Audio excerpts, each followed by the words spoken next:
couple of things that my father taught me when I came into the business, and because it was a predominantly men-oriented business of the family.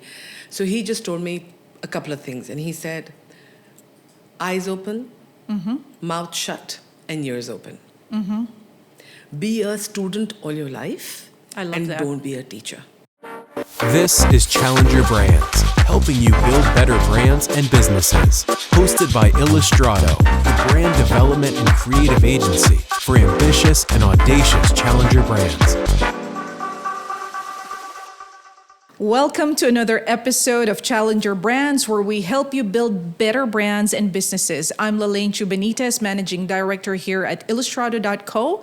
And today we have a very inspiring guest who's going to share lots and lots of knowledge, especially for those of you who are running family businesses. The great Shabana Razzak. Shabana, welcome to the show. Thank you very much, Lalaine, for having me here. I'm so honored to have you here today, but let me give our audience and our listeners right now just, a little bit of a context as to who you are and what you do. So Shabana is not just a successful entrepreneur. She's a trailblazer who has broken the glass ceiling. She's a beacon of women empowerment who has succeeded in a culture which is very, very patriarchal and very conservative. So there's a lot of lessons to be learned from Shabana. Her journey is deeply rooted in the legacy that her father left. Abdul Razzak Yaqoob has been such a pivotal pioneering figure in Dubai. Dubai regarded as the city of gold. Back in the day in 1969 when he established ARY Jewellery, and he has pioneered various aspects of the business, from gold bullion minting to gold certification in Dubai. This was all part and parcel of what ARY, or Abdul Razzak Yaqoob, your great father, brought to the fore. Now, as the CEO of ARY, Shabana had to step into her father's shoes back in 2014, but after years of having various responsibilities in the business and training under mentors, as well as her father. And now she continues on the legacy, and also she has also become an innovator for ARY into its new phase, Maison DE Ary, if I'm pronouncing that correctly. That's correct, Let me say that again, Maison DE Ary. Correct. Right? So you will talk about innovation today, you will talk about legacy. Yes. And let's talk about gender equality as well and women empowerment, Shabana. Thank you for having me, first of all. And it is my first podcast for my brand. And there's so much to talk about, but obviously I will touch upon the little things that you've said. First of all, I am not the CEO of ARY. I am the CEO of Maison DE Ary. ARY is a family-owned business, and we have lots of arms. We are into communication, into television, we are into construction, innovation, jewelry. My dad started ARY Traders back then, which then in the 90s became ARY Jewelers in Dubai. We have. My dad has done tremendous things in his life, and like I tell many people now that, he has left a legacy.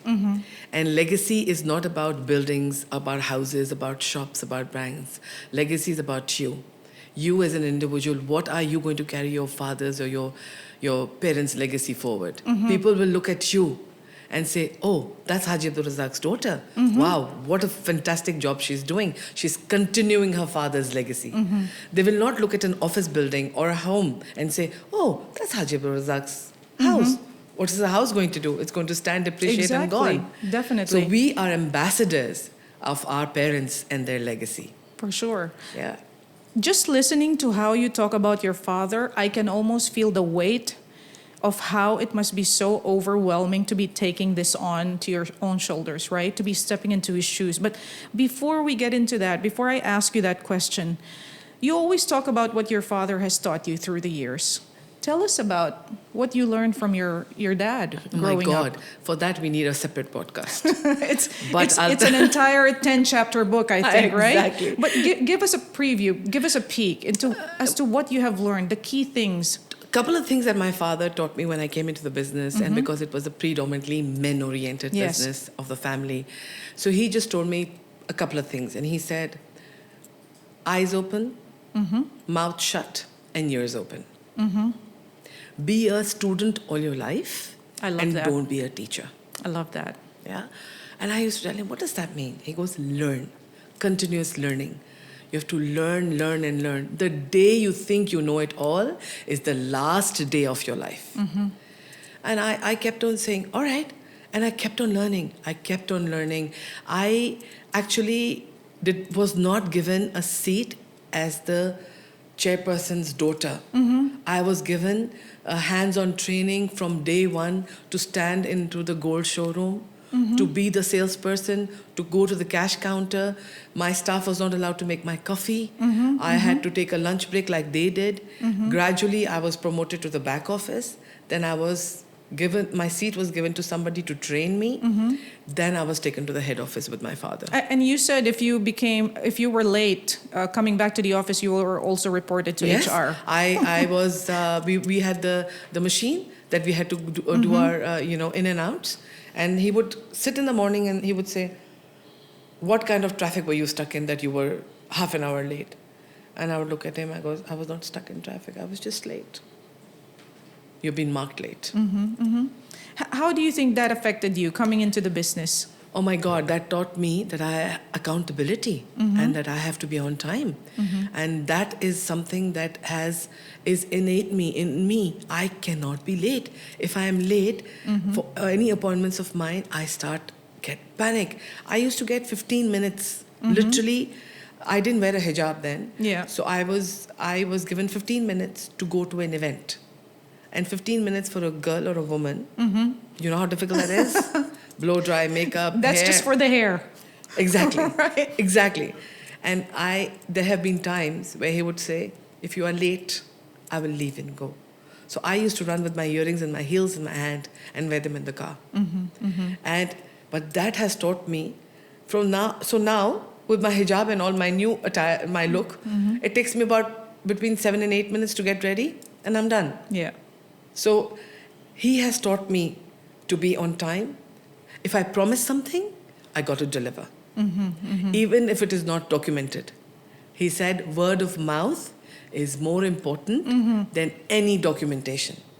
Accountability. Integrity. You said something, Yes. You said something, it'll be done, should be done. This is amazing. Yeah. And it's totally the opposite of what entitled kids do, right? Exactly. I mean, this word entitlement, I've only heard in the recent past. You know, when I was growing up, and all the kids in Dubai, especially in Dubai, yes, back home in Pakistan, we saw entitled kids when we used to go for holidays and things. In Dubai, there was no sense of entitlement here. We grew up such normal, we didn't know whose father was an ambassador or the president or whatever. We were just, all of us were treated equally. We didn't even know. Normal lives, right? Normal lives. I mean, what is entitlement? I have not given my daughter an entitled life, and I don't plan to. She got to earn it herself. Why should I give everything to her on a platter? That's amazing. Yeah.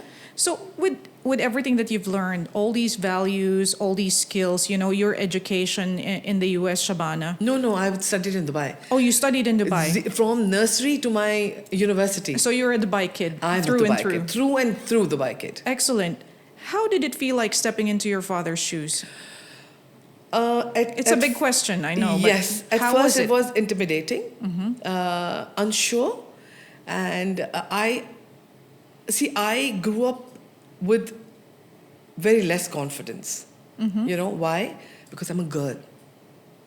Girls back then and in the Indian subcontinent have to, if they're lucky, they go to school and universities. And if they're lucky, they go to work.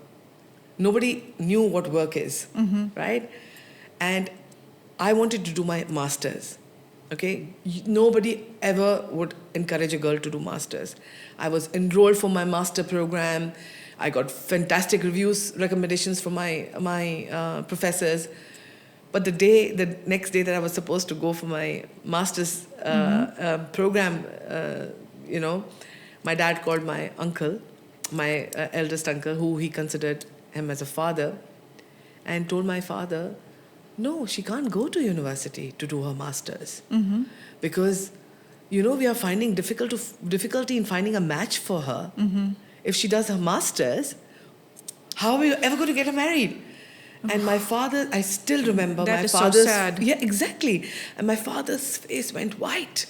And he told me one thing, I can't say no to my father. He's my father after my... Because they lost their father when they were very young. My father lost his father when I think he was in his early 30s. So my eldest uncle was a father figure in the family. And in our culture, you can't say no to your father. And it was like a bomb on me. I was devastated. How can you not? But he promised me one thing that day. And he said, I promise you, I will make you a better educated, better hands-on experience than an MBA. And that's my promise to you. I will bring you in business. So you learned on the job. I learned on the job. Bravo. And there's nothing else like it. Nothing. And I think there's nothing else like that. In the beginning, I thought, oh, he's just doing this just because he made a promise. I didn't think that, I'll be trained. I always had this nagging fear at the back of my mind that if they find good suit for me or a good match, they would just tell me, convince me. But I didn't know that he was making me this person that I am today. And I'm so grateful, ever so grateful that he created this person that I am today.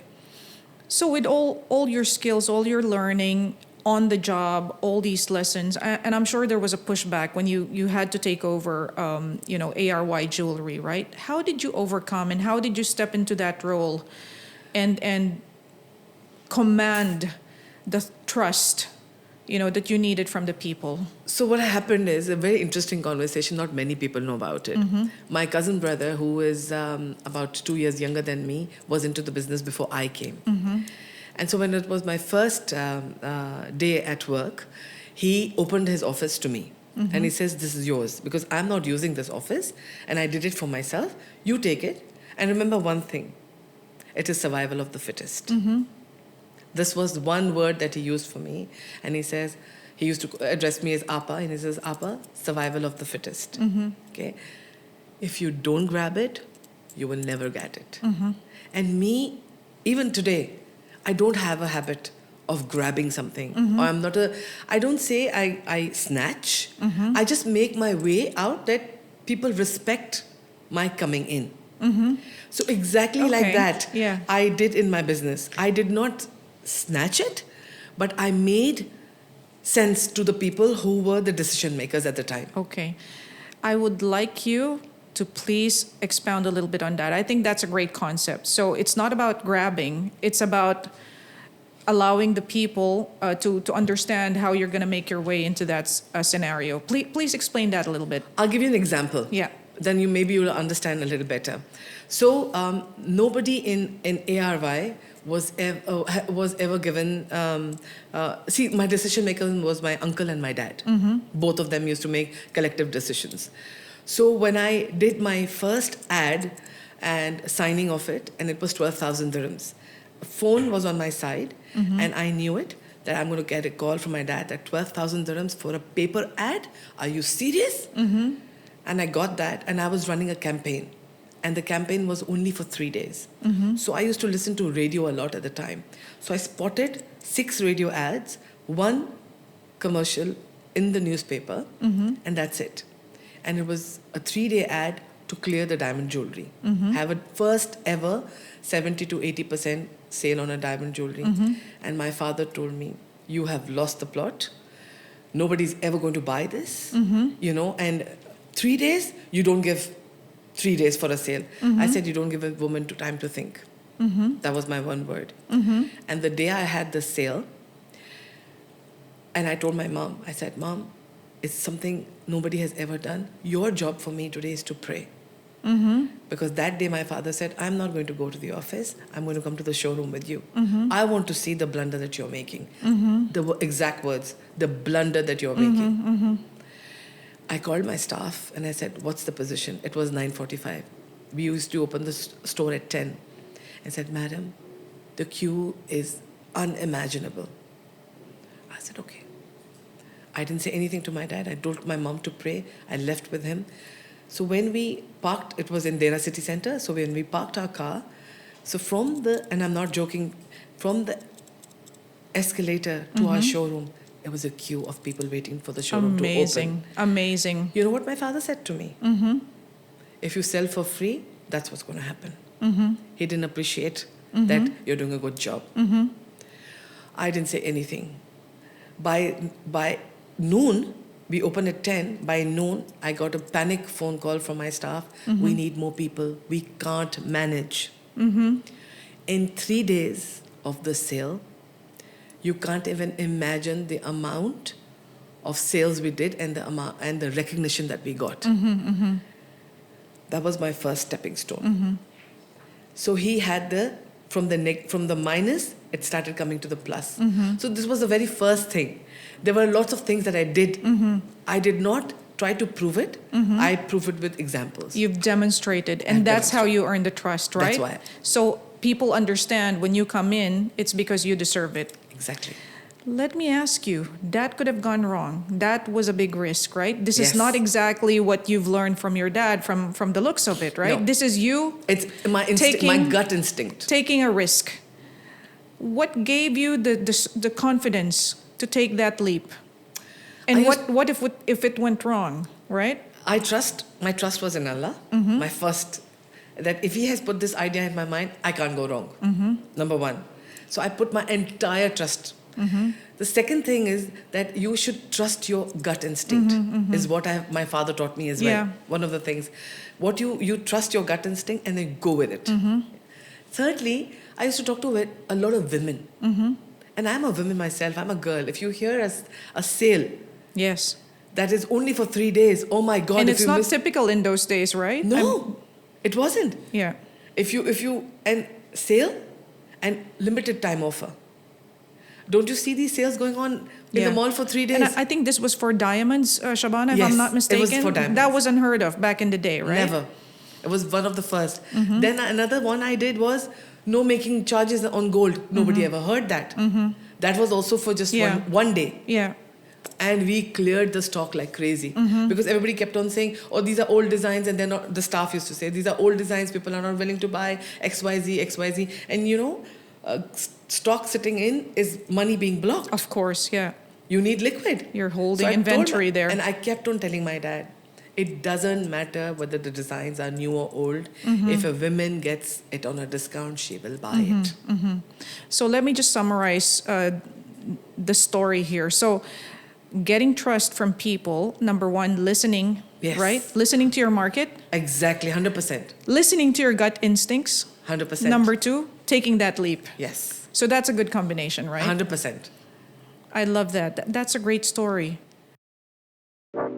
This is Challenger Brands.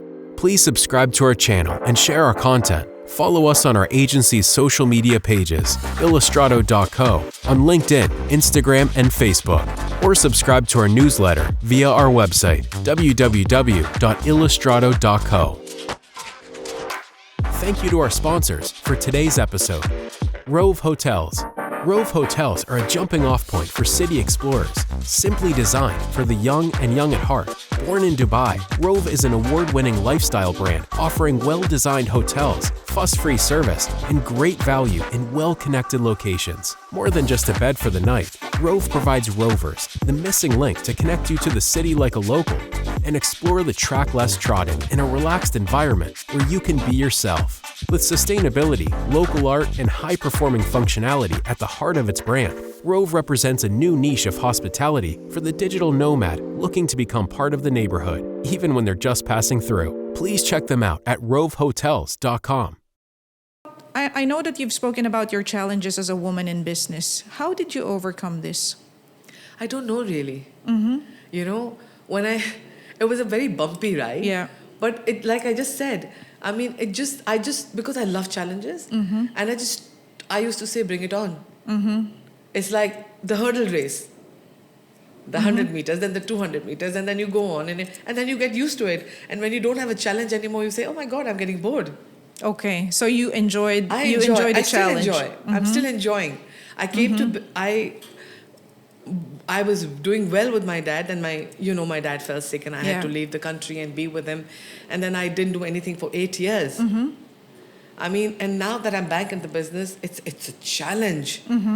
the buyers have changed, the buying pattern has changed, the trends have changed, and it's just giving me thrill to do something new.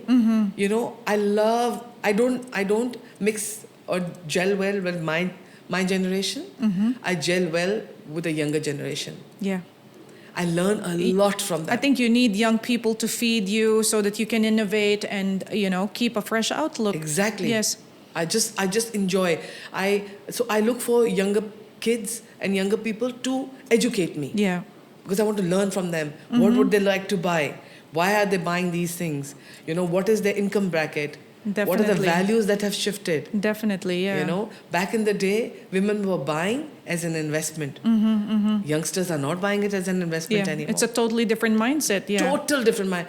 Financial independence in the generation now is crazy. We were not given financial independence. Yes, it's totally different, yeah. I was not given a salary when I was working with my dad. My dad would tell me, you have a car that's paid off. You don't have to pay for the gas. You have a roof over your head. You fly business class. You get food. You go to the best of the restaurants. What do you need cash for? And I didn't have an answer. So I said, oh, yeah, I do. I need something because I used to do the PR for the family, by the way. Any guests from these, you know, from anywhere in the world, Babu, just give me a call. XYZ is here. You need to take them. You know, because my dad had the kind of profile, so we had ministers and the wives and the coming. So I had to take them. So I used to tell them, Baba, I don't have money. How can I take them out for lunch? Or, you know, that's when I was given his complimentary credit card at the time. And that was also accounted for. It's not that I just could go and flaunt it. But these days, children have their own money. Exactly, yeah. You know, they can't... You can't tell them what not to buy. Yeah. They'll buy it, they're earning. But I guess that's part of, you know, shaping you into the person that you are right now, because you've 1,000%. You've had to jump through hoops, Yes. you know, to get to where you are right now, Yeah. right? It wasn't easy. It wasn't easy, and you know, I think, Laleen, this is exactly what makes us what we are today. You know, and not because of our experiences, we have to stop our generation. We have to give these teachings and incorporate it with the new learnings that we learned for them and shape it up for them. Definitely. You know, we can't tell our children now, no, you're not going to do this in your... Yes, you can do it, but if you do it in a little better way, maybe this is exactly how my father steered my thought process as well. Definitely. Shabana, I want to talk about continuing the legacy that Abdul Razzak Yaqoob left with you, right? What are the new things that you have, put into the business? How are you steering the business? How are you keeping the tradition alive, but at the same time making sure that you move with the times? What has happened since you have taken over and turn it into Maison DE ARY? Okay, so Maison DE ARY is a very interesting journey. Maison DE ARY came into being because there was a need to move on. Back in the day, we were known as the gold people, the 22-carat gold people, the bangle people, and that was just not me. If you even see my jewelry that I wear, it's very modern, and it's been modern since then. Nobody understood me then, so I had to make my own jewelry, sit with my designer, and tell her to design and customize it for me. Now I have found out more than 50 to 60% of the crowd wants to wear something that nobody else has. Why? A, they have the financial independence. B, they don't want to be part of the crowd. Back in the day, if one auntie had a pair of earrings, 10 aunties would have the same. Yeah. You know, now, if you are seen wearing one ring that looks like another one, oh my God, you're going to go and put it back in your closet. It's about being unique now. So that's what I picked up. That's how Maison came. How I am keeping the tradition alive is that they have to come to me with trust, my integrity. I will not make a sale if I'm not happy with what I'm saying. You have to be happy when you walk out of my store or my office. So I redesign your old jewelry. I don't tell you to make unnecessary expenses. This is a totally new service that you're offering at the That's Maison, correct. right? That's correct. I refurbish your jewelry. So if you have any need, there have been my friends who've sent customers to me, and I have sent them away with no purchases, and they call my friends and say, this woman is crazy. She told us not to buy. And so my friend said, she's honest. I said, I love want, that. Yeah, I don't want you to go home and feel I'm cheated. I just made a sale because I wanted to make. No, I know how hard it is to earn money and how hard it had been for our parents to create the piece that they have passed on to us. And I'm a very sentimental person. So for me, jewelry is a part of emotions and sentiment. That's true. So when I see heirloom pieces and kids and women come to me and say, oh, I don't want it. And I just ask them, can I please make it a little bit better looking, and then you see? In the recent past, I had a friend who came up with her heirlooms, and she says, I don't want them. Please get rid of them. I didn't say anything to her. I picked up the few pieces. I cleaned them, polished them, and I showed it to them. She goes, why are you showing these to me? These are beautiful. I said, these are yours. And she goes, no. I said, yeah. I said, please keep And them. they're still the heirlooms that was passed on from the family, right? Yeah. I think that's a good part of, So I educate my customer. evolving the business like this, yeah. My dad always used to say, integrity is part of who you are and your business. If people feel that you cheat them, they'll never come back to you. You'll have the one sale, but they'll never come back to you. Definitely. But if you're honest with them and they walk away, they will 100% come back to you or send people to you. What are you looking forward to in the future of Maison DE ARY? My future, not my future, Maison DE ARY future is e-commerce. Yeah? And I want to be approachable. I want people to come to me and me to be the face of Maison and see the services that we I want to build relationships. When you build relationships with people, that goes a long way. Definitely. I've been there, done that, gone through the limelight. I am here I'm a service provider. I will give you honest feedback. I will give you consultancy. That's what I want to do, And with that, I want to make money as well. Obviously, I'm not running a non-profit organization, but this is what I see myself doing. But I love the fact that you're going into the future, but there's still a personal touch there. You're not losing the DNA, right, of the business. I don't want to. I just still, I would give this example. When you call a bank, how do you feel when you have to go through these machines? Horrible, right? It's terrible. Right? So impersonal. So impersonal. It's like nobody cares, right? Exactly. So I don't want to be that person. I want people to know I care. You got me something that you want advice, I'm here. Come to me. Come to me, I'm here. I love Let's that. go for a cup of coffee. You don't have to come to my office. Meet me anywhere.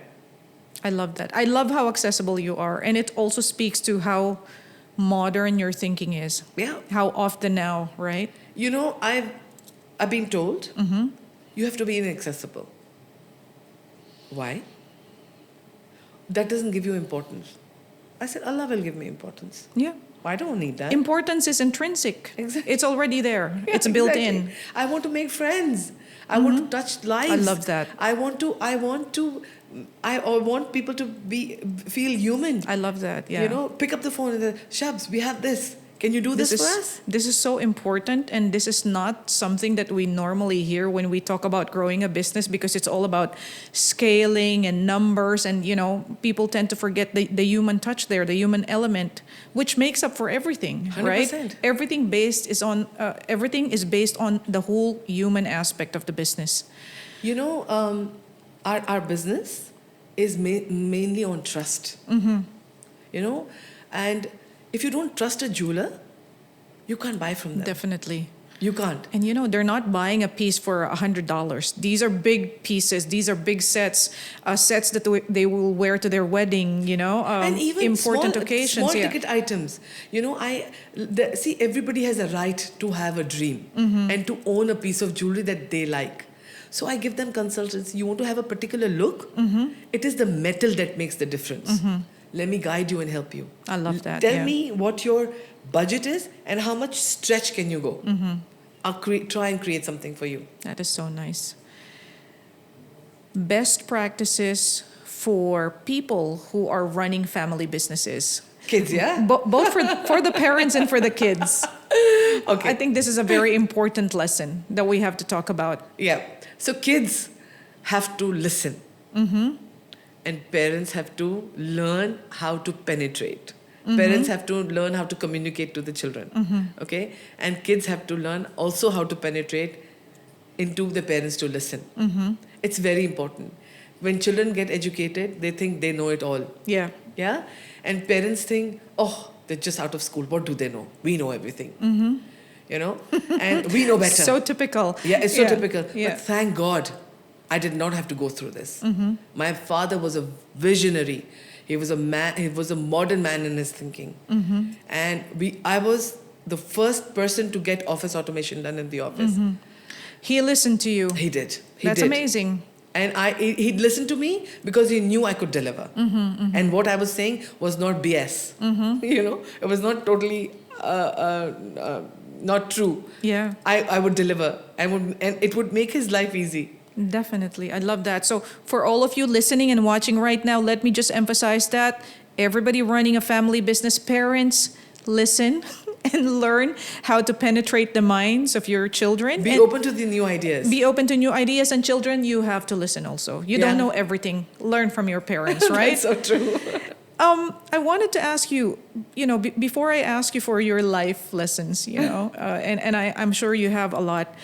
Working, being in a domain that is so male dominated, and being out there as an entrepreneur, a role model, Shabana.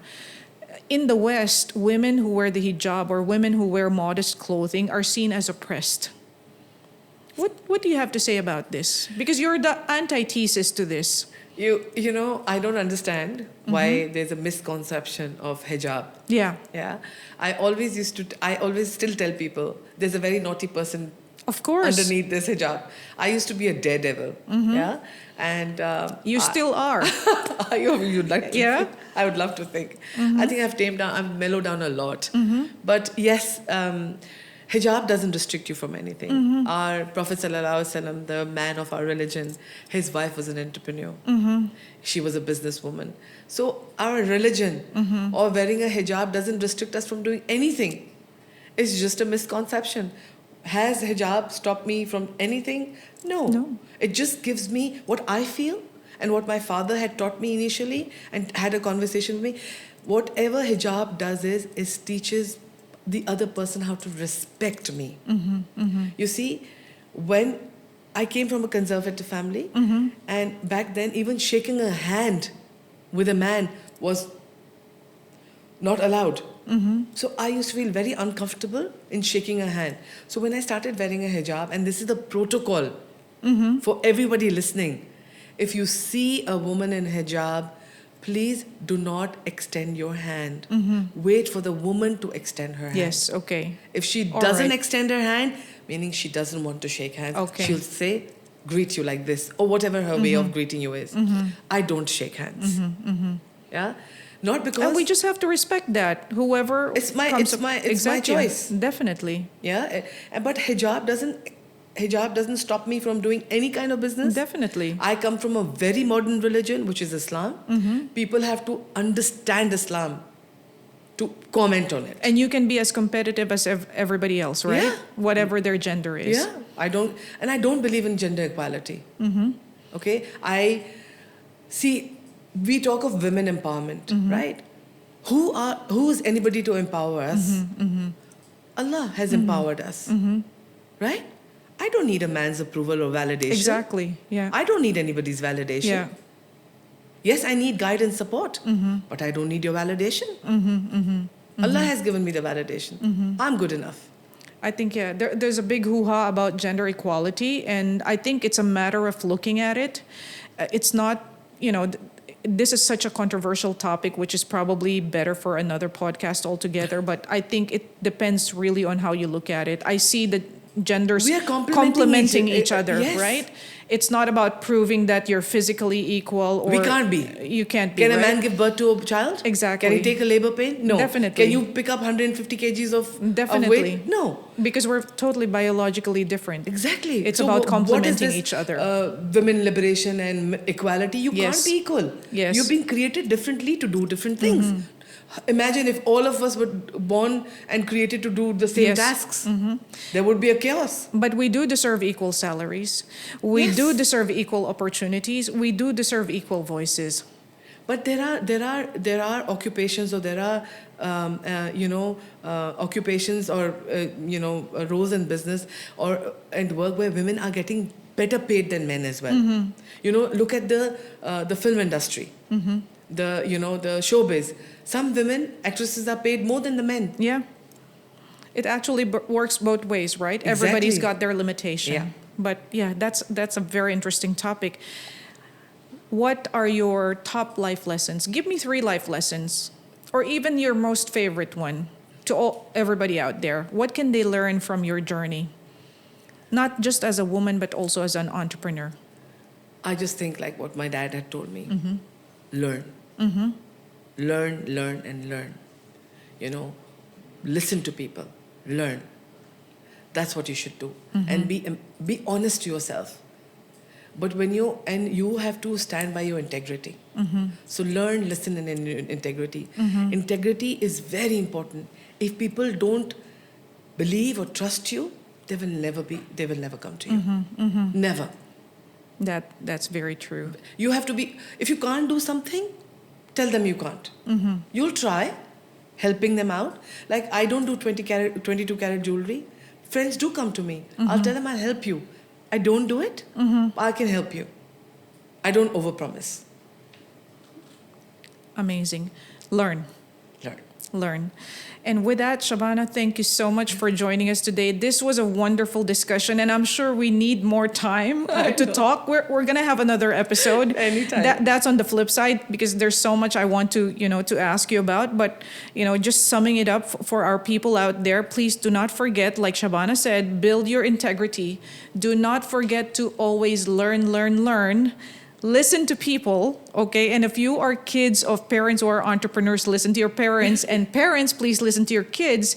And lastly, don't be afraid to take that risk. 100%. Communication is the key. Definitely. Thank you. With that, thank you so much. Thank you so much for having me and giving me the chance to put my voice out there. This was amazing. And we'll speak to you again, Shabana. Thank you so much. Thank you so much, too. All right. Thank you, everybody. See you in the next episode. Bye-bye. This is ChallengerBrands, helping you build better brands and businesses. Hosted by Illustrado, the brand development and creative agency for ambitious and audacious challenger brands.